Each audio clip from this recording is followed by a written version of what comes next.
Είναι μεγάλη χαρά, φαντάζομαι, για όλους μας να γιορτάζουμε αυτές τις σημαντικές εκδηλώσεις της οικογένειας, μιας ομάδας η οποία προωθεί την περιβαλλοντολογική ευαισθητοποίηση μέσω του προγράμματος κοινωνικής υπηρεσίας Όλυμπος 2024. Η οικογένεια, αν και μετρά μόλις 3 χρόνια ζωής, έχει καταφέρει να διαδραματίσει σημαντικό ρόλο στην προώθηση της βιώσιμης ανάπτυξης και της κοινωνικής υπευθυνότητας, με στόχο να δημιουργήσει ένα εθνικό σώμα νεολαίας για την κλιματική δράση. Ειδικά για τον Όλυμπο, η οικογένεια έχει αναπτύξει ένα πιλωτικό πρόγραμμα που συνδυάζει την επίδραση του οικοτουρισμού με τη διαχείριση καταστροφών. Φίλες και φίλοι, ο Όλυμπος, το διαμάντι μας, το διαμάντι της Πιερίας, ένα διεθνές brand name, ένα βουνό που συνδυάζει μοναδική φυσική ομορφιά, συνδυάζει ιστορία, μυθολογία, εκκλησιαστική ιστορία, μοναστήρια, εξοκλήσια.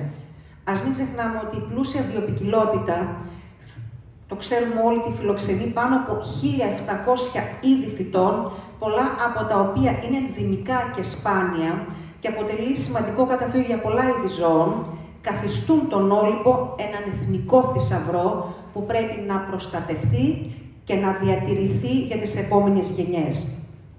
Έτσι λοιπόν, τέτοιου είδους δράσεις, σαν τις δράσεις της οικογένειας, αναδεικνύουν αυτή την ανάγκη και μας θυμίζουν τη σημασία της συλλογικής δράσης για την προστασία του περιβάλλοντος. Η κυβέρνηση και ο ίδιος ο Πρωθυπουργός, ο Κυριάκος Μητσοτάκης, έχουν θέσει ψηλά στην ατζέντα των προτεραιοτήτων την προστασία του φυσικού περιβάλλοντος. Έτσι, υλοποιείται το πρόγραμμα Αντινέρο 3. Ένα πρόγραμμα που αποτελεί μια ολοκληρωμένη στρατηγική για την αντιμετώπιση των συνεπειών της κλιματικής αλλαγής, η οποία πλέον έχει γίνει κλιματική κρίση. Και θέλω σε αυτό το σημείο να συγχαρώ το ΤΑΙΠΕΔ, όλη την ομάδα του ΤΑΙΠΕΔ, γιατί το τρέχει εντός εισαγωγικών το πρόγραμμα, μαζί με τη Διεύθυνση Δασών Πιερίας και φυσικά και τα μέλη της οικογένειας και της τοπικής κοινωνίας. Ένα πρόγραμμα που έχει 310 εκατομμύρια ευρώ για τη διετία 2024-2025 και αυτό θα πρέπει να το επικοινωνήσουμε και λίγο πέρα από εμάς, ότι η κυβέρνηση στηρίζει αυτές τις δράσεις και στοχεύει στην ενίσχυση της προστασίας των δασικών οικοσυστημάτων από την κλιματική κρίση. Οι βασικοί πυλώνες του Αντινέρο 3 περιλαμβάνουν την ενίσχυση της δασοπροστασίας, την αναδάσωση, την ενίσχυση της κλιματικής ανθεκτικότητας των τοπικών κοινοτήτων και την υποστήριξη βιώσιμων αγροτικών πρακτικών. Στο πλαίσιο του Αντινέρο 3, ιδιαίτερη έμφαση δίνεται εδώ στην προστασία του δικού μας βουνού, του Ολύμπου. Κυρίες και μάλιστα αυτό που θέλω να επισημάνω είναι ότι αυτό το συγκεκριμένο πρόγραμμα της κοινωνικής υπηρεσίας είναι ιδιαίτερα σημαντικό γιατί ευαισθητοποιεί την νεολαία μας. Μέσα από το πρόγραμμα οι νέοι εκπαιδεύονται να συμμετέχουν ενεργά σε δράσεις προστασίας του περιβάλλοντος, αναπτύσσοντας παράλληλα δεξιότητες αλλά και αξίες που θα τους συνοδεύουν σε όλη τους τη ζωή. Η συμμετοχή τους δεν περιορίζεται μόνο στη φυσική εργασία, αλλά επεκτείνεται και στην ευαισθητοποίηση και εκπαίδευση των τοπικών κοινοτήτων για την προστασία του περιβάλλοντος. Φίλες και φίλοι, η σημερινή εκδήλωση, όπως και όλες οι δράσεις της οικογένειας, είναι μια υπενθύμηση της δύναμης που έχουμε όταν συνεργαζόμαστε για έναν κοινό σκοπό. Η δέσμευσή μας, η βιώσιμη ανάπτυξη και την προστασία και την προστασία του περιβάλλοντος είναι ο δρόμος προς ένα καλύτερο αύριο για όλους μας. Καλούμαστε λοιπόν να συνεχίσουμε να στηρίζουμε όλοι τέτοιες προσπάθειες και να ενισχύσουμε την αίσθηση της υπευθυνότητας και της συλλογικής δράσης. Όλοι μαζί, εδώ, η νέα μας οικογένεια, ας στείλουμε λοιπόν από εδώ, από τη γη της Πιερίας, από τη γη των Ολυμπίων Θεών, θα πω και των Πιερίδων Μουσών, ένα ηχηρό μήνυμα, όχι μόνο σε όλη την Ελλάδα, αλλά και σε όλο το πλανήτη. Και να θυμίσουμε ότι αυτό που έλεγε στην ασκητική του ο Καζαντζάκης, να αγαπάς την ευθύνη. Να λες, εγώ μονάχος μου έχω χρέος να σώσω τη γης. Αν δεν σωθεί, εγώ φταίω. Σας ευχαριστώ και θερμά συγχαρητήρια. Αγαπητή Υπουργέ, φίλη Άννα, Κύριε Σύμβουλε, κύριε Διευθυντή της Υπηρεσίας Διεύθυνσης Δασών, κυρίες και κύριοι, φίλες και φίλοι. Όταν πριν από κάποιο καιρό ήρθα στο γραφείο μου κάποια άτομα να μου πούν λίγα πράγματα για το τι ήταν αυτό που εξελίχθηκε, στην αρχή το θεώρησα ότι είναι κάτι ρομαντικό, ότι είναι κάτι που το μήνυμα είναι πολύ ωραίο, όχι μόνο γιατί περιέχει την κοινωνική εργασία, αλλά γιατί δίνει και ερεθίσματα πολλαπλά, αλλά για να είμαι ειλικρινής, σκέφτηκα ότι ήταν ίσως δύσκολο να πετύχει. Σήμερα, που ο πρώτος αυτός κύκλος βαίνει προς την ολοκλήρωση και που τα μετρήσιμα απτά αποτελέσματα είναι εδώ, είναι παρόντα και τα βλέπουμε, έχω την αίσθηση, την πεποίθηση ότι πλέον η ευθύνη από αυτούς τους λίγους ρομαντικούς, ας το πω εγώ στην αρχή, εξάλλου όλα τα ωραία πράγματα ξεκινάνε από λίγους και μετά διαχέονται προς τα έξω, πλέον πέρασε σε εμάς. Έχουμε λοιπόν την υποχρέωση, έχουμε την ευθύνη να βοηθήσουμε. Να βοηθήσουμε γιατί τόσο το αποτέλεσμα ήταν πάρα πολύ σημαντικό, χιλιόμετρα, ολόκληρα χιλιόμετρα δασικών μονοπατιών και άλλων εκτάσεων έχουν ήδη αποδοθεί, όσο και γιατί αυτό αποτελεί, όπως είπα και στην αρχή, το ερέθισμα, οι λίγοι να γίνουν πολλοί, ακόμα πιο πολλοί. Πριν έρθω εδώ, ήμουνα σε μια αντίστοιχη σύσκεψη του Συντονιστικού Οργάνου Πολιτικής Προστασίας για το Δήμο Δίου Ολύμπου, προφανώς εν ώψη της περίοδου που έρχεται και αναμένεται να είναι δύσκολη και με πολλά θέματα, και σκέφτηκα λοιπόν, και μάλιστα το ανέφερα, αυτή τη δράση εκεί. Ήταν πάρα πολλές υπηρεσίες, ήταν πάρα πολλοί φορείς. Σήμερα λοιπόν έχουμε ένα σωστό ερέθισμα, έχουμε μια σωστή αντίδραση. Και μάλιστα από το καλύτερο κομμάτι στο οποίο ζούμε, από νέους ανθρώπους. Πρέπει λοιπόν να το κάνουμε μεγαλύτερο, να συνεργαστούμε περισσότερο όλοι εμείς που έχουμε την ευθύνη να βοηθήσουμε αυτό το πρόγραμμα. Έφτασε ήδη στα αυτιά του Πρωθυπουργού και στην τελευταία επίσκεψή του στο Λιτόχωρο εξεδήλωσε και το ενδιαφέρον να του συναντήσει από κοντά. Αυτό από μόνο του είναι πάρα πολύ σημαντικό και εδώ θα χρειαστούμε και τις βοήθειες. Άννα, έχουμε λοιπόν μια πολύ ωραία αφετηρία και είμαι απολύτως αισιόδοξος ότι θα έχουμε μια ακόμα καλύτερη πορεία. Συγχαρητήρια παιδιά από καρδιάς. Προχωράμε ακόμα καλύτερα στην επόμενη περίοδο. Να είστε καλά. Συνεργάτης, ο κ. Σταυρόπουλος μου είπε ότι πρέπει οπωσδήποτε να δεις κάποιες κυρίες και επειδή δεν κάνω τεχνικά ραντεβού με την αγορά, θεώρησα ότι για να το λέει ο Ανδρέας έτσι θα έπρεπε να κάνω και τελικά μου βγήκε σε καλό, γιατί γνώρισα εξαίρετους ανθρώπους οι οποίοι φέρνουν μια άλλη κουλτούρα στην κοινωνική εργασία, στο πρόγραμμα το οποίο εμπλέκονται δυνάμεις οι οποίες έχουν ενδεχομένως μείνει πίσω, χρειάζεται να τους κάνουμε ένα boost μεγαλύτερο από αυτό το οποίο είχαν μέχρι σήμερα. Και αυτό που κάνετε είναι κάτι το οποίο χρειάζεται πραγματικά η κοινωνία σε τέτοιου τύπου ομάδες ή σε τέτοιου τύπου κοινωνικές συστάδες, ούτως ώστε να μπορέσουν να ενεργοποιούνται όλο και περισσότεροι οι νέοι σε θέματα τα οποία έχουν να κάνουν με την προστασία του περιβάλλοντος, σε θέματα που έχουν να κάνουν με την ανάπτυξη των ενδεχομένων των οικονομικών και άλλων κοινωνικών δράσεων. Τώρα, τι κάνει το ΤΑΙΠΕΔ και γιατί είμαστε εδώ.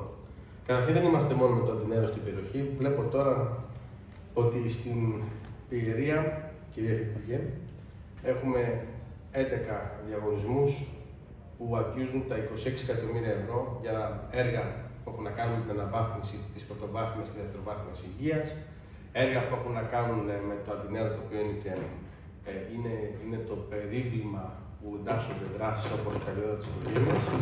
Και αυτό που με μεγάλη μου χαρά βλέπω είναι ότι αυτά τα οποία σχεδιάζει και η δασική υπηρεσία και το Υπουργείο Περιβάλλοντος και Ενέργειας και καλούμαστε εμείς να δημοκρατήσουμε και να επιβλέψουμε επί της ουσίας την υλοποίησή τους, πιάνουν τόπο και διασφαλίζουν ότι το κράτος, η πολιτεία και οι τοπικές κοινωνίες λαμβάνουν τα μέτρα τα αναγκαία, ούτως ώστε να μπορέσουμε να αντιμετωπίσουμε τους κινδύνους που και η περιβαλλοντολογική κρίση έχει φέρει πλέον στο προσκήνιο, αλλά και κινδύνους που πολλές φορές αποδεικνύεται τελικά ότι έχουμε να κάνουμε και με φαινόμενα παλαβών που πηγαίνουν και βάζουν φωτιές. Δεν είναι όλα περιβαλλοντική χρήση, να τα λέμε ξεκάθαρα τα πράγματα, γιατί από τις 5 περιπτώσεις στις 10 περισσότερα προέρχονται από ανισόρροπους οι οποίοι θέλουν να καταστρέψουν το περιβάλλον. Άρα λοιπόν εμείς τι λέμε, λέμε ότι το Αντινέρο 1, 2 και 3 που υλοποιήθηκε μέσω του ΤΑΙΠΕΔ θα συνεχίσει και το 2025. Θέλω να σας πω ότι υπάρχουν 135 εκατομμύρια τα οποία έχει δεσμεύσει η κυβέρνηση για την υλοποίηση δράσεων που έχουν να κάνουν με την αντιπυρική προστασία, κυρίως σε θέματα αντιπυρικών ζωνών και καθαρισμού δασών. Και έρχεται μια μεγάλη παρέμβαση πρώτη φορά στη χώρα και ίσως θα είναι και ο φάρος για τη διαχείριση των ενεργειακών πόρων της χώρας στην επόμενη περίοδο. Έχει να κάνει με τον τρόπο με τον οποίο το Υπουργείο Περιβάλλοντος και η Πολιτεία θα διαχειρίζονται τα οργανωμένα δάση, ούτως ώστε το κόστος να προέρχεται από δύο πηγές χρηματοδότησης, δηλαδή και από την διαχείριση των δασών, αλλά και από τον κρατικό προπολογισμό. Σε αυτά όλα μέσα πρέπει να υπάρχουν τέτοιου τύπου κύτταρα, όπως είναι το οικογένειο. Και γι' αυτό το στηρίζουμε. Φέτος έχετε μια μεγάλη ευκαιρία να αποδείξετε ότι μπορείτε να συμμετέχετε σε τέτοιες δράσεις. Ήδη στην πρόσκληση του Αντινέρου 3 για την περιοχή, που αγγίζεται 4,5 εκατομμύρια ευρώ, όχι μόνο φυσικά για την περιοχή, αλλά και το δασαρχείο της Θεσσαλίας, είχαμε προβλέψει ότι θα πρέπει ο εργολάβος, ο ανάδοχος που είναι και εδώ και μάλιστα είναι και από τους συνεπέστατους, θέλω να πω, πρέπει να προβλέψει να έχει στο σχήμα και μια startup η οποία να μπορεί να κινητοποιήσει τέτοιου τύπου δυνάμεις. Άρα λοιπόν για μας ήταν εξ αρχής πάρα πολύ ενθαρρυντικό ότι έχουμε τέτοιου τύπου προκλήσει. Είστε πρόκληση για μας, έπρεπε να προσέξετε τι πρέπει να κάνουμε. Έπρεπε να πάμε στο θεσμικό πλαίσιο για τη διαχείριση των δασών και των δημόσιων συμβάσεων να φέρουμε κάτι καινούριο. Το οποίο το επιχειρήσαμε και μάλιστα το επιχειρήσαμε και με έναν ακτιβισμό, μιας και κάνετε κάτι τέτοιο, ούτως ώστε να μπορέσει να λειτουργήσει. Εφόσον λειτουργήσει, εγώ θα το πάρω αυτό και θα το κάνω κύτταρα σε όλη την Ελλάδα, προκειμένου να δώσουμε τέτοιου τύπου ευκαιρίες. Σας συγχαίρω πραγματικά, συγχαίρω καταρχήν και εσάς κύριε Υπουργέ, αλλά και τον Δήμαρχο που έχει αγκαλιάσει αυτή την κίνηση και φυσικά όλη την περιοχή, η οποία πρέπει να σταθεί αρρωγός σε αυτή τη προσπάθεια. Αντρέα, εμείς το καθήκον που κάναμε, θα προσπαθήσουμε να είμαστε ακόμα πιο κοντά σε τέτοιου τύπου κινήσεις και θεωρώ ότι είναι μια, όπως είπα πριν, καλή ευκαιρία να σας γνωρίσει ακόμα περισσότερο και η κοινωνία. Σας ευχαριστώ πάρα πολύ. Δεν θα ήθελα να αναφερθώ σε αυτά που είπαν οι προηγούμενοι, είναι πολύ σωστά. Εγώ θα ήθελα να σας πω κάποιες ιδέες που έχουμε για να συνεχιστεί αυτό το έργο της οικογένειας που υπάρχει και μελλοντικά και σε κάτι πρότυπο, το οποίο δεν το έχει ξανακάνει κανένας σε όλη την Ελλάδα. Πράγματι, το Αντινέρο, το πρόγραμμα που έχουμε εδώ στον νομό Πιερίας, μας βοήθησε πάρα πολύ για να κάνουμε την συντήρηση του δασικού οδικού δικτύου και τους καθαρισμούς των δασών, την αντιπυρική προστασία. Και μάλιστα έχουμε άριστη συνεργασία και με τον εργολάβο που δουλεύουμε τα τελευταία χρόνια, ο οποίος είναι μαζί μας και ακολουθεί πιστά τις εντολές, τις κατευθύνσεις τις οποίες δίνουμε. Να ξέρετε ότι τα λεφτά από το Αντινέρο που είχαμε και δουλέψαμε και από το Αντινέρο το 2 και το 1 και πάνω στα πιέρια, σώσανε τα πιέρια από την φυσική καταστροφή, από την πυρκαγιά την οποία είχαμε. Γιατί ήταν όλοι οι δρόμοι ανοιχτοί, καθαρισμένοι και μπορέσαν τα πυροσβεστικά οχήματα και ο κόσμος να μπορεί να προσεγγίζει στο βουνό μέχρι τα 1700 μέτρα, θέλω να ξέρετε. Έχοντας λοιπόν αυτό στο μυαλό μας και γνωρίζοντας την οικογένειά και τα παιδιά και τους νέους που θέλουν να ασχοληθούν με τις φυσικές καταστροφές και να συμβάλλουν σε αυτό το αντικείμενο, είχαμε μια πρώτη επαφή. Στην αρχή λέγαμε θα προχωρήσει αυτή η ιδέα, δεν ξέρω τι θα γίνει. Συζητούσαμε μαζί για 6 μήνες και τελικά καταφέραμε με τη βοήθεια της Υφυπουργού, τη βοήθεια του ΤΑΙΠΕΔ και του Δημάρχου να το συντάξουμε μέσα στο πρόγραμμα του Αντινέρου. Το επόμενο όμως το ζήτημα το οποίο συζητήσαμε και μας ήρθε η ιδέα, ξέρετε, της τελευταίου μήνα θα έλεγα, και χθες μάλιστα γιγαντώθηκε και το οριστικοποιήσαμε στο μυαλό μας, είχαμε μια κλίση ότι υπάρχει κάποια πυρκαγιά πάνω στην κόψη στην κορυφή του Μπαρμπαλά, όπως ξέρετε, στα 1800 μέτρα. Ο δρόμος εμάς πηγαίνει μέχρι τα 1100. Από εκεί και πέρα υπάρχουν μονοπάτια, όπως μονοπάτια υπάρχουν και πάνω στον Όλυμπο. Σκεφτήκαμε λοιπόν ότι μέσα στο πρόγραμμα Αντινέρο, το οποίο είπαμε και στον κύριο Σταμπουλίδη πριν μπει μέσα στην αίθουσα, είναι σαν καινούργια ιδέα, να προσπαθήσουμε να εντάξουμε με κάποια καινούργια άρθρα πέρα από τους καθαρισμούς των δασών, των πρανών, αλλά και την συντήρηση των δασικών οδών, να κάνουμε και τη συντήρηση των υφιστάμενων μονοπατιών τα οποία υπάρχουν. Ήρθαμε σε συνεννόηση και με το Αρχηγείο της Πυροσβεστικής, μίλησα το πρωί μαζί τους και χθες, και με το Υπουργείο Πολιτικής Κρίσης και σκεφτήκαμε να κάνουμε κάποιο άρθρο για να μπορέσουμε να συντηρήσουμε τα μονοπάτια για να μπορούν να πηγαίνουν τα πεζοπόρα τμήματα πάνω στο βουνό και να προσεγγίζουν εκεί όπου δεν υπάρχουν δρόμοι άμεσα τις φυσικές καταστροφές. Είτε λέγονται πυρκαγιές, είτε υπάρχουν ατυχήματα ορειβατών που πρέπει να προσεγγίσει πεζοπόρο τμήμα. Και αυτό το οποίο σκεφτήκαμε μπορεί να γίνουν και κάποιοι καθαρισμοί πάνω σε πλατώματα βουνών για να μπορούν να προσγειώνται τα ελικόπτερα. Μαζί με τη δημιουργία και κάποιων δεξαμενών. Εμείς, κύριε Σταμπουλίδη, και στις μελέτες που κάνουμε και οι υφυπουργοί και δήμαρχοι, θα προσπαθήσουμε, σκεφτόμενοι αυτό, να εντάξουμε ένα νέο άρθρο, κάτι πρωτότυπο για όλη την Ελλάδα, το οποίο θα μπορούν οι νέοι να μπορούν να δουλεύουν και μέσω της ΔΥΠΑ που παίρνουν κόσμο, γιατί από τη ΔΥΠΑ παίρνουν κόσμο. Μπορούμε λοιπόν να κάνουμε επαφή και με το Υπουργείο Εργασίας, να δούμε, κύριε Σταμπουλίδη, και πώς μπορούν να ενταχθούν και η οικογένεια και άλλα παράλληλα που λέτε κύτταρα σε όλη την Ελλάδα σε αυτό το πρόγραμμα το οποίο υπάρχει. Και πέρα από την ευαισθητοποίηση των νέων, να έχουμε και πραγματική συμβολή και στο πεδίο. Μπορείτε δηλαδή να έρθετε να δείτε και στο πεδίο πάνω και τη δουλειά τα οποία κάνουν τα παιδιά στην οικογένεια. Κάνουν ένα ωραίο μονοπάτι από τη βρύση του Καρτί που λέμε από τα 2000 μέχρι την Σκοτίνα, που έχει καθαριστεί και είναι προσβάσιμο πλέον για όλο τον δρόμο. Το ίδιο θέλουμε να κάνουμε και σε όλο τον ορεινό όγκο. Όπου δεν υπάρχουν δρόμοι, μπορούμε να συντηρήσουμε τα παλιά τα μονοπάτια. Οπότε είμαστε κι εμείς κοντά σας και σαν ιδέα. Θα προσπαθήσουμε να στήσουμε και μαζί, γιατί μας δίνονται και άλλες ιδέες. Πώς πρέπει να γίνει η μελέτη, έτσι ώστε να προχωρήσει το πρόγραμμα και πιλωτικό, θα έλεγα από εδώ, από την Πιερία και για όλη την Ελλάδα και να δείξουμε κάτι καινούργιο. Να υπάρχει συνεργασία του ιδιωτικού, του δημόσιου τομέα που είναι πολύ σημαντικός και των αναδόχων από το πρόγραμμα ΤΑΙΠΕΔ για να μπορέσουμε να προχωρήσουμε στην αντιμετώπιση των φυσικών καταστροφών και στην προστασία του φυσικού περιβάλλοντος. Σας ευχαριστώ πολύ.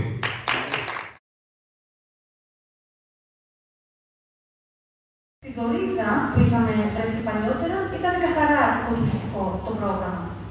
Εδώ λοιπόν συνδυάζει για πρώτη φορά, είναι τιμή μας, να συνδυάσουμε και την πρόληψη καταστροφών.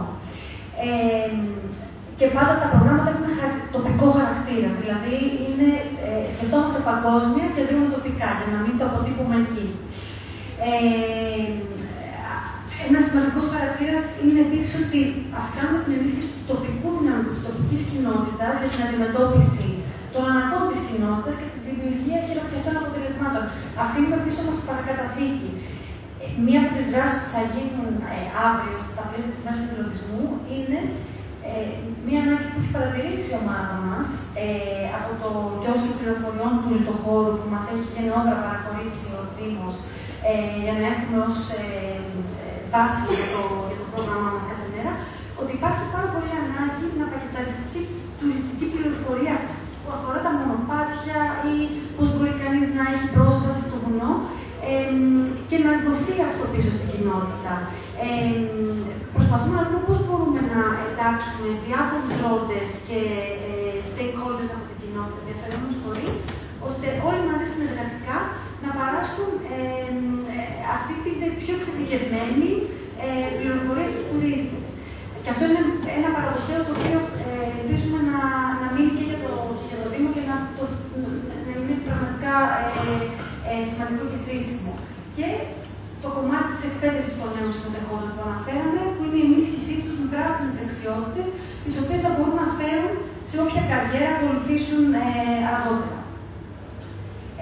Θέλω πριν κλείσω και στον Βασίλη και την Ανθή, πολύ σύντομα να αναφέρω και πάλι τους προγραμματικούς μας εταίρους. Κύριε Δήμαρχε, το γεγονός ότι, όπως είπατε, μας καλωσορίσατε από την αρχή και μας δείξατε ότι ό,τι χρειαστούμε θα είστε εδώ, αρρωγός μας, για να μπορέσουμε αυτό το όραμα, το όνειρο, να το θέσουμε σε πράξη, ήταν πάρα πολύ σημαντικός αέρας στα φτερά μας και σας ευχαριστούμε γι' αυτό. Κύριε Παπαπέτρου και Θωμά, πραγματικά δίπλα μας ό,τι χρειαζόμαστε και πάλι ευχαριστούμε. Η πρεσβεία, όπως ανέφερα τον είπα, της Αμερικής στην Ελλάδα, πολύ μεγάλος υποστηρικτής μας και έτσι δίνοντας ένα θεσμικό χαρακτήρα της ανταλλαγής της τεχνογνωσίας που γίνεται μεταξύ Ελλάδας και Αμερικής, γιατί δεν αναφέραμε νωρίτερα, αλλά συνεργάτες μας και μέντορες μας σε αυτή μας την προσπάθεια είναι το California Conservation Board, το Σώμα Περιβαλλοντικής Συντήρησης της Καλιφόρνια, της πολιτείας της Καλιφόρνια, που είναι το μεγαλύτερο και παλαιότερο σώμα περιβαλλοντικής συντήρησης που κινητοποιεί νέους, είναι κρατικό σώμα και κινητοποιεί νέους για αυτή τη δουλειά. Αποτελεί λοιπόν για μας ένα πρότυπο και επηρεάζει ένα μοντέλο στοχοθεσίας για μας. Θέλουμε εκεί να φτάσουμε. Έχουμε δει λοιπόν, πηγαίνοντας πέρυσι στην Καλιφόρνια, η ομάδα μας για το πρώτο κομμάτι αυτής της εκπαιδευτικής ανταλλαγής, Έχουμε δει πώς δουλεύει αυτό στην πράξη εκεί. Η Καλιφόρνια και η Ελλάδα έχουν πάρα πολύ παρεμφερείς κλιματικές συνθήκες. Είδαμε λοιπόν πώς δουλεύει αυτό σε κλίμακα, σε μεγάλη κλίμακα. Και φέτος έχουμε την τιμή, μέσα από την υποστήριξη της πρεσβείας, να φιλοξενούμε μια ομάδα νέων από την Καλιφόρνια εδώ, από το CCC εδώ, οι οποίοι λειτουργούν μαζί μας στο πεδίο και συνεχίζουν αυτή την απορρόφηση τεχνογνωσίας που θέλουμε για να κλιμακώσουμε το δικό μας μοντέλο. Περιοχές, να το πω έτσι, ιδιοκτησίες, είτε δημόσιες και ιδιωτικές εκτάσεις, ακουμπάνε πλέον στα όρια των δασικών περιοχών, πρέπει να είμαστε όσο το δυνατόν γίνεται καλύτερα οργανωμένοι βάσει και της δικής μας, να το πω έτσι, τοποθέτηση στο πεδίο. Φυσικά, για εμάς θεωρείται ότι το κάθε ένα μονοπάτι είναι και μια μικρή αντιπυρική ζώνη προστασίας, είτε ένας λόγος εισόδου ή εξόδου για πεζοπόρα τμήματα ή και για λόγους ασφαλείας. Και το θεωρούμε ότι, νομίζω, η εξέλιξη έρχεται πάντα από τη βάση της πυραμίδας. Άρα η στόχευση μας, και λόγω του ότι το πρόγραμμά μας ήταν μικρό σε διάρκεια, είχε να κάνει με τη στόχευσή μας στην παρολίγια περιοχή. Άρα λοιπόν εμείς, και φυσικά θα σας τα εξηγήσει και λίγο καλύτερα η Ανθή, η υπεύθυνη της ομάδας, για τους ρόλους που έχουμε αναλάβει και για τους ρόλους που έχουμε μέσα το κάθε άτομο της ομάδας. Μιλάμε για 8 άτομα αυτή τη στιγμή, 9 άτομα μαζί με μένα, το συντονιστή του προγράμματος. Και ουσιαστικά το background του κάθε ατόμου φέρνει μια προστιθέμενη αξία και στον οργανισμό μας, αλλά και σε όλο το πρόγραμμα. Αυτή τη στιγμή βλέπετε τη δημιουργία ενός τοπογραφικού χάρτη από ένα από τα εμπλεκόμενα μέλη που έχει τον αντίστοιχο ρόλο. Και αυτό που θέλουμε να κάνουμε είναι φυσικά, χωρίς να υποβιβάσουμε σε καμία περίπτωση όλους τους χάρτες που έχουν δημιουργηθεί μέχρι στιγμής, αλλά για να αποτυπώσουμε λίγο περισσότερο το δικό μας έργο και αυτό που μπορούμε να προωθούμε για το πώς εμείς μπορούμε να οργανώσουμε κάποιες περιοχές. Και όχι μόνο με πεζοπορικές δραστηριότητες, αλλά και με αμιγώς δραστηριότητες ορεινής ποδηλασίας, χρησιμοποιώντας το ορεινό δίκτυο χωματόδρομων, αλλά και κάποιων ίσως μονοπατιών περιμετρικά του Ολύμπου. Όπως σας είπα, ό,τι μονοπάτι βλέπετε αυτή τη στιγμή είναι δευτερεύον και τριτεύον. Αυτό σημαίνει ότι δεν είναι μέσα στο κεντρικό δίκτυο εθνικών μονοπατιών, το οποίο έχει δημιουργηθεί το 2019 και μετά άρχισε το εθνικό δίκτυο μονοπατιών να εισάγουν εκεί πέρα μονοπάτια. Και φυσικά χωρίς να πάρουμε τα εύσημα και από τους ορειβατικούς και φυσιολογικούς συλλόγους που έχουν κάνει αμέριστα από εθελοντικές εργασίες στο πεδίο. Όπως και αγώνες ορεινού τρεξίματος, περνώντας από τα μονοπάτια, καθαρίζουν και δραστηριοποιούνται πάνω σε αυτά. Άρα, εδώ πέρα βλέπετε και ένα μικρό υπόμνημα μέσα στον τοπογραφικό χάρτη που έχουμε χρησιμοποιήσει. Θα πώς μπορούμε να κάνουμε εισαγωγή στις εισόδους των μονοπατιών και στις εξόδους που οδηγούν και προς τα που οδηγούν. Φυσικά εννοείται πάντα με τα υπομνήματα των αντίστοιχων χαρτών που υπάρχουν έτσι κι αλλιώς. Ας συνεχίσουμε στο παρακάτω slide. Και λοιπόν εδώ πέρα το slide μας δείχνει τα πόσα χιλιόμετρα μέχρι και την προηγούμενη εβδομάδα έχουμε καθαρίσει. Αντίστοιχα στρέμματα καθαρισμού περιμετρικά των μονοπατιών, αλλά και σε δασικές περιοχές, σε δασικές θέσεις όπως η δασική θέση Ζημιά ή όπως το πυροφυλάκιο στην είσοδο του Φαραγγιού, στην είσοδο του δρόμου οδηγώντας προς τα Πριόνια. Και φυσικά καθαρισμός σκουπιδιών και ακάθαρτες ύλες μέσα στο μονοπάτι που προέκυψαν όλα τα προηγούμενα χρόνια. Περίπου κάθε μέρα βγάζουμε τουλάχιστον μια σακούλα σκουπιδιών με διάφορα υλικά. Σε κάποιες περιοχές έχουμε βρει υλικά τα οποία δεν ξέρω και δεν μπορώ να τα δικαιολογήσω, όπως π.χ. ζευγάρια ελαστικών αυτοκινήτου, καλώδια ηλεκτρικού ρεύματος πολύπλωνα, τα οποία δεν υπήρχε εκεί πέρα διαδικασία. Γιατί πολλοί από εμάς τυχαίνει ένα δύο άτομα να είναι σχετικά με τις αγροτικές εργασίες και να είναι πιο άνετες σε αυτές, αλλά δεν είναι αυτός ο σκοπός. Είναι και να είμαστε αποτελεσματικοί στο πεδίο, που αυτό είναι εξάσκηση. Μπαίνουμε και τα καταφέρουμε. Το άλλο είναι οι δεξιότητες που θα αναλάβουμε μετά και στη διάρκεια της καριέρας μας αργότερα. Είμαστε λοιπόν, πέρα από τη βασική μας εργασία που γνωρίζουμε από την αρχή, έπειτα από ένα σημείο μαθαίνουμε τους ρόλους που θα αναλάβουμε. Υπάρχει πάντα ο ρόλος της του υπεύθυνου ομάδας, όπου είναι πάντα ένα άτομο το αντίστοιχο πρόγραμμα. Οπότε εγώ ολοκλήρωσα το πρόγραμμα κοινωνικής υπηρεσίας της Δωρίδας και σήμερα είναι εδώ. Το 2023 στην Ορεινή Ναυπακτία. Υπάρχει λοιπόν η υπεύθυνη εργαλείων και εξοπλισμού, όπου είναι αυτή που είναι υπεύθυνη για τη συντήρηση κάθε μέρα και την ασφαλή χρήση των εργαλείων. Υπάρχει ο υπεύθυνος ασφαλείας, όπου είναι αυτός που θα αναλάβει αμέσως αν κάποιο περιστατικό προκύψει και φυσικά σε κίνδυνο πρόβλημα βοηθειών. Υπάρχει η υπεύθυνη χαρτογράφησης και σήμανσης, όπου είναι αυτή που καταγράφει κάθε μέρα τα χιλιόμετρα και τα ίδια μονοπατιού και των buffer zone, των περιοριστικών ζωνών, όπου τελικά είναι αυτά που θα έχουν και το δικό μας αποτέλεσμα, θα αναφερθούν. Υπάρχει επίσης ο πρεσβευτής κουλτούρας, που είναι αυτός που έχει το όραμα του οργανισμού, το μεταδίδει, αλλά και το κάνει να σχετίζεται με τις ανάγκες της εκάστοτε τοπικής κοινότητας που βρισκόμαστε εκεί. Εξασφαλίζει λοιπόν ότι οι αξίες της ομάδας είναι αυτές που εφαρμόζονται είτε στο πεδίο, είτε στη δράση της στην κοινότητα. Επίσης υπάρχει η υπεύθυνη κοινοτικής διάδρασης, όπου είναι αυτή που βρίσκει τη σύνδεση μεταξύ του δικού μας οργανισμού, αυτών που μπορούμε να προσφέρουμε και των αναγκών της κοινότητας. Υπάρχει υπεύθυνη εθελοντισμού, όπου είναι αυτή που είναι υπεύθυνη για τις δράσεις που έχουμε αναλάβει. Είναι πολύ σημαντική η κίνησή μας σε σχέση με τον εθελοντισμό. Έχουμε και πρώτη φορά φέτος ανοιχτές κάποιες Τετάρτες για εθελοντές που μπορούν να συνδράμουν μαζί μας στο πεδίο και να δουν τη δράση μας. Και κάθε χρονιά μία ημέρα εθελοντισμού, η οποία είναι αύριο. Είναι απόλυτα υπεύθυνη για να μας συντονίσει και να λειτουργήσουμε όλοι μέσα σαν ομάδα.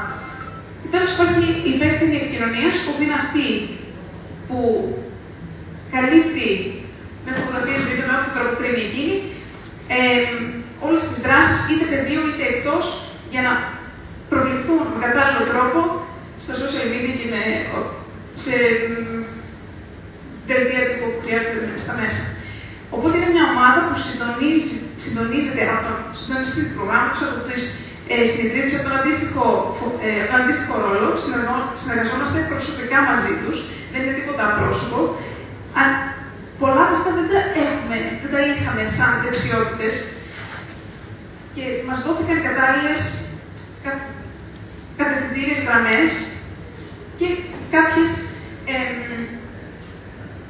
μικρό workshop ή σε μικρά σεμινάρια, ώστε να είμαστε έτοιμοι να τα λειτουργήσουμε πραγματικά. Μέσα από τις ημέρες επαγγελματικής ανάπτυξης έχουμε ένα μεγάλο εύρος έξτρα δεξιοτήτων, όπως σεμινάρια των βοηθειών, σεμινάρια σχέση με τον οικοτουρισμό, το marketing, από τοπικούς φορείς, από διεθνείς φορείς, από την περιοριστική υπηρεσία, που με άλλο τρόπο, αν το θέσουμε ότι είναι εργασία, καμία εργασία δεν θα δώσει στους εργαζομένους της μία μέρα ολόκληρη για επαγγελματική κατάρτιση, για να είναι έτοιμοι για να συνεχίσουν το δικό τους έργο, είτε σε αυτόν τον οργανισμό, είτε σε κάποιον άλλον. Οπότε είναι μοναδικό σαν μοντέλο που κάνουν για τους εργαζομένους τους. Και οργάνωση καταφέραμε ήδη από την πρώτη χρονιά να εντάξουμε τη μελέτη μας συντήρησης που περιλάμβανε όλο το κομμάτι της συντήρησης του συνόλου του δασικού δικού δικτύου της περιοχής Αρμοδιότητάς μας, ξεκινώντας από το περιοχή του Παταμόνα Παταγήματα και φτάνοντας μέχρι τη Φέρη. Κάνοντας σημαντικές παρεμβάσεις, η φιλοσοφία της υπηρεσίας της σχετικά μας είναι να κάνουμε παρεμβάσεις στο δασικό δικό δίκτυο, τα οποία θα είναι μόνιμες παρεμβάσεις, σημαντικές, που θα διευκολύνουν την διατήρηση κάτω δυνατόν, ακόμα και την σημερινή περίοδο της καλής κατάστασης του δασικού δικού δικτύου. Είναι αυτό που αναφέραμε εμείς από τα ξέρουμε, η φωτιά του Μαρτίου πριν από 2 μήνες, στην περιοχή της Ειρήνης, μας βρήκε έτοιμος και παρόλο που θα είναι χειμώνα δύσκολο, ο δρόμος ήταν απόλυτα προβατός και ήταν τέλεια κατάσταση κατά άλλα και μπορέσαμε και να το αντιμετωπίσαμε. Στα πλαίσια αυτά, συνεχίσαμε το 2023, απορροφήσαμε περισσότερα από 2,3 εκατομμύρια ευρώ, μεγαλώσαμε τον προλογισμό μας, βάλαμε και άλλες δράσεις μέσα στην συντήρηση, οι οποίες είναι σημαντικές. εντάξαμε στις μερικές συζητήσεις και καθαρισμό παρόντες δράσεις, γιατί κρίναμε ότι Υπήρχε ένα στο δασικό δικό δικτύο που η πρώτη δράση δεν βοηθούσε να μπορέσουμε να πούμε τα μηχανήματα έργα να τα συντηρήσουμε. Ανοίξαμε, μπήκαμε, καθαρίσαμε. Μιλάμε για ένα συνολικό δασικό δικό δίκτυο, δημόσιο δασικό δικό δίκτυο, περισσότερο από 700 χιλιόμετρα. Συνεχίζαμε. Το 2024 φέτος έχουμε την τιμή να έχουμε πάλι μια μελέτη συντήρησης μαζί με 5 καλλιεργητικές καθαρισμούς καλλιέργειας στάδας σε σημαντικές περιοχές που είναι επικίνδυνες, κυρίως από δάση. Να κάνουμε τους πρώτους καθαρισμούς για να φύγει η ξερή ομάδα, η οποία ενέχει πολύ σοβαρό κίνδυνο για εκκλήσεις πυρκαγιάς. Ήδη ξεκινήσαμε να συντηρούμε το δασικό δίκτυο, το αναπτύσσουμε, ψάχνουμε τεχνικά έργα τα οποία το συντηρούν και το εξασφαλίζουν να ακόμη την δρόμη ακόμα καλύτερα. Ξεκινήσαμε ήδη και παρόντια ανάσταση και μάλιστα αυτές τις μέρες καθαρίζουμε τον δρόμο προς τα Πριόνια, που είναι πολύ σημαντικός, με πολύ μεγάλη κυκλοφορία. Να μπορέσουμε να το ανοίξουμε δεξιά και αριστερά, να υπάρχει ορατότητα, να μην υπάρχει δυσκολία στην κίνηση των οχημάτων και να έτσι να έχουμε και πέραν της εσωτερικής φαντασίας, να έχουμε και μια ασφάλεια στην κυκλοφορία των οχημάτων και των επισκεπτών. Έρχομαι τώρα στην ιστορία της οικογένειά, που όντως πριν περίπου από 6 μήνες την πρώτη συνάντηση στην υπηρεσία μας. Και εγώ είμαι λίγο φυλακτικός για να είμαι ειλικρινής στην αρχή, πώς αυτό θα μπορεί να λειτουργήσει, είναι κάτι καινούργιο. Δεν το έχουμε ξαναντιμετωπίσει, ούτε είχαμε προηγούμενη εμπειρία από αυτό. Παρ' όλα αυτά, όμως, τα παιδιά πολύ ορεξάτα, η Έρικα, ο Βασίλης που κάνουν τις συναντήσεις, και πρώτη και δεύτερη και διαφορετικές πάρα πολλές συναντήσεις, φτάσαμε στο σήμερα, δεν θέλω να κουράσω πολύ. Καταφέραμε λοιπόν μέσω της διακαιστής της συμβάσεως, που ήταν το βιβλίο του κ. Τσακουλίδη, και πραγματικά για μένα σκεφτόμουν σήμερα, τελευταίες εβδομάδες, μέρες, αυτή την ιστορία, νομίζω θα είναι μία αρχή για ένα μέλλον το οποίο δεν το έχω σκεφτεί εγώ. Που κάθε φορά κάνουμε κάτι και ταυτόχρονα την ερώτηση έτσι συνέχεια γιατί πρέπει να κάνουμε καλύτερο. Να κάνουμε καλύτερο, αλλά δεν έχουμε σκεφτεί ποτέ ότι εντάξει, τα πτυνά μας έχουν πάρα πολλούς δρόμους, ειδικά και στην περιοχή μας. Έχουμε μεγάλο δίκτυο. Αλλά έχουμε και δύσκολα τα βουνά. Όλοι μας είναι δύσκολα τα βουνά. Δεν μπορούμε να φτιάξουμε άλλο το δίκτυο. Όμως πρέπει να βρούμε έναν τρόπο να μπορέσουμε σε περίπτωση εκδήλωσης της πυρκαγιάς να δώσουμε τη δυνατότητα στην πυροσβεστική υπηρεσία να επέμβει. Όχι μόνο με νεαρία μέσα, που βοηθάνε φυσικά πάρα πολύ, αλλά και με επίκαια μέσα. Οπότε αυτή η ιστορία της οικογένειας έρχεται εδώ να κουμπώσει σε ένα πλάνο το οποίο θα το θεσμοθετήσουμε σαν υπηρεσία, να το εντάξουμε στη μελέτη συντήρησης στη δουλειά μας. Οπότε από του χρόνου και ήδη αυτό και από φέτος θα προσπαθήσουμε, το κάνουμε ήδη τώρα. Το Μινιστερίο έχουμε ξεκινήσει μάθηση από Δευτέρα να συντηρήσουμε και όχι μόνο και μονοπάτια στα πλαίσια της τυπικής φασίας. Τα μονοπάτια είναι το πεδίο δράσης της ΕΜΟΔΕ. Η ΕΜΟΔΕ είναι μια καινούργια υπηρεσία που στάθηκε τα τελευταία χρόνια από το περιοριστικό σώμα. Είναι οι ειδικές μονάδες δραστηριών επεμβάσεων, οι κομμάτες που λένε οι περιβέστες, οι οποίοι επεμβαίνουν στα δάση. Πρέπει να δώσουμε το πεδίο, τον δρόμο, το δικό τους. Δώσαμε τους δρόμους στα περιοριστικά οχήματα, θα δώσουμε και τους δρόμους στην ΕΜΟΔΕ. Είναι κομμάτι αναπόσπαστο πλέον, κύριε Σταπουλίδη, αφού συμφωνείτε, χαίρομαι που συμφωνείτε, γιατί νομίζω ότι θα συμφωνήσετε το υπέρ μας σε αυτή την ιστορία, είμαι σίγουρος. Θα το εντάξουμε και θα πρέπει να το εντάξουμε, είμαι σίγουρος θα το κάνουμε. Θα το και άλλες υπηρεσίες στην Ελλάδα.